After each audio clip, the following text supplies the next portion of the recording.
One of the tasks in week 10 for edfd460 is looking at how we can begin to design questionnaires for assignment number 3. So you'll know by now that the questionnaires are a really important part of assignment number 3.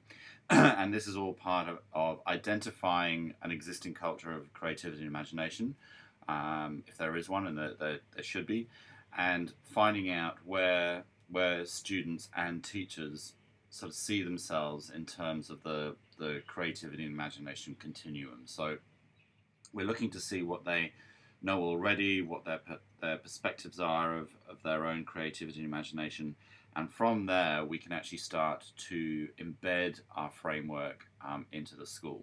So it's not about specific lessons or specific achievements necessarily, but it's more about understanding that creativity and imagination is a way of learning. It is a way of teaching, and it is a way of thinking. Okay, so this is sort of this is one of the things that has emerged in the unit so far, and it's a really fantastic understanding that's emerged, that you're not necessarily embedding specific moments of creativity and imagination, but you're wanting creativity and imagination to be embedded into everything.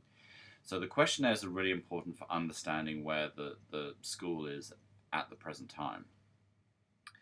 So when you go into eTivity 10, you'll see that for eTivity 10 there are actually 3 different tasks for this particular eTivity.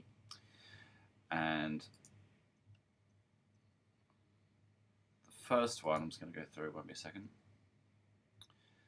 So the first one is about just making sure that you have read through the unit outline and you understand what the questionnaire aspect of assignment number 3 is, and we'll also talk about this in the Adobe Connect session on Tuesday. Then the second one is for you to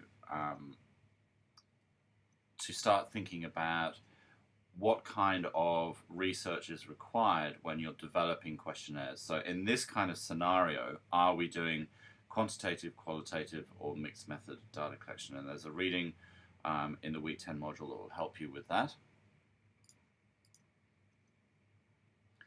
And then finally, the third task in eTivity 10 is to start thinking about your questionnaire.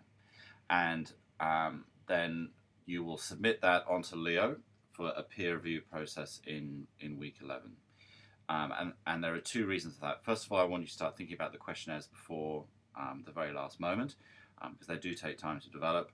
And it also means that in week 11 you'll have the opportunity to experience peer review, blind peer review, so it'll be anonymous, and you might want to use that as part of your framework. But in eTivity 10, in the third task, you'll see here that you're asked to start developing your questionnaire. And this is experimentation. It's about making mistakes. This is about you just thinking about it. So it's not about a perfect document, okay?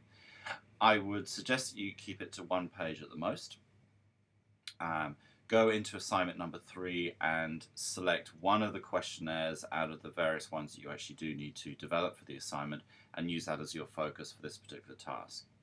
And I want you to start thinking about a number of different things, and these different elements or these different criteria are the criteria that you're going to use when you're actually peer reviewing your fellow students' work in week 11. So think about a format. Okay, so when you design a questionnaire, it needs to be in a format that is easy to read, that makes sense, that's intuitive. Go and have a look at the creativity wheel. It's got a number of templates in there. Also have a look at the other creativity document that I put into week 9. And just play around with it. It may be that you want to use tables, you might want to use Venn diagrams, you might want to use flow charts, whatever it may be. This is your time for experimentation. Then I want you to also think about your questions that you might put into the questionnaire, and you do need to read the Creswell reading before you do this. So are you going to be using qualitative questions, or are you going to be using quantitative questions? Okay, and this is really important, and there is no right or wrong. I mean, there's one that is probably more applicable, but what you want to do is you want to be asking questions of the students and the teachers, and getting them to ask their questions of themselves that generate really good data that allow you to describe the culture of creativity and imagination in the school.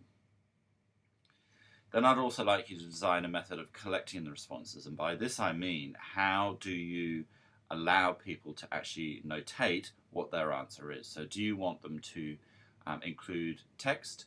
Do you want them to include symbols? Do you want them to use scales or indicators? And again, there's a reading up on the week 10 module called scaling, and that's just one way that you could do it. Okay, so the collecting of the responses is focused on how are your participants actually going to give you the information. So what kind of processes are they going to be using? I also would like you to consider how you would deliver your questionnaire to participants using technology. Okay, and this connects to the idea that it's also there needs to be some sort of longitudinal viability to your questionnaire. And by that I mean, you want to see that there's some kind of mapping. You want to map and you want to evaluate the development of your culture of creativity and imagination. So that means that there needs to be an iterative process. You need to be able to, at the very least, give your questionnaire at the beginning of the term and your questionnaire at the end of the term. And depending on what you've been doing in your classroom in the interim, there should be some kind of improvement in understanding and acknowledgement of creativity and imagination in your participants. So by using technology, how does technology allow you to deliver your questionnaires? Okay, so this is where you want to be thinking maybe about Google Docs or maybe about SurveyMonkey. And again, I put those links up into the week 10 module. With the longitudinal viability of your questionnaire, it means that you need to really think about your questions that you're going to be using. Okay, so if you say something such as, do you think you're creative? It's not a very comprehensive or deep question because somebody could answer yes at the beginning of the term when you first deliver your questionnaire, and yes at the end of the term, and there's no difference in that. So you want to be thinking about a question that allows your participants to think about perhaps the complexity of their creativity, and so as you each time you deliver the questionnaire, their answer becomes more informative. Then when you've actually developed that, and remember it can be handwritten, it can be whatever you want to do, and you just need to this is your opportunity to make mistakes and thinking and all the rest of it. You can then, I'd like you to save your document as questionnaire. So the name of your document is questionnaire, whether that's as a Word document or as a PDF. Okay, if you're working solely from Word, it would also be a .doc. If you've been doing any drawing or you've been actually using,